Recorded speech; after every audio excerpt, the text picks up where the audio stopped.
Намираме се на булевард Марица Север. Това е централният офис на ГЕРБ, а това е паркинг, който 20 години използваха без да плащат в ущърб на пловдивчани. След нашата намеса и в резултат на това, че ние дахме гласност на този проблем, бариерата беше премахната и сега всеки един пловдивчанин може да ползва тази синя зона.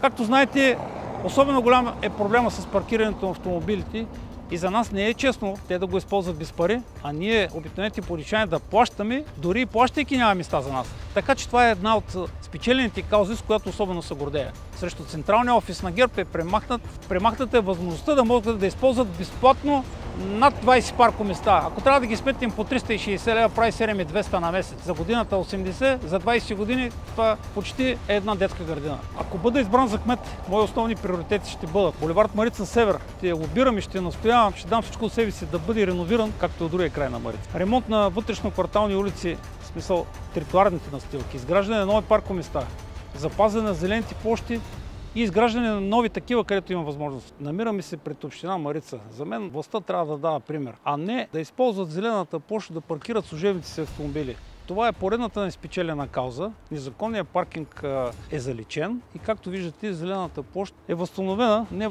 по начина и в размера, на който на мен ми се иска, но ако бъде избран за кмет, това ще бъде превърнато в прекрасна зелена площ с необходимото озеленяване. Но поне няма паркирани автомобили и хората могат свободно да се движат по териториите, без да се притесняват, че ще бъдат сгазени от някой нагъл кмет или заместник кмет. Купуването и продаването на гласове е престъпление.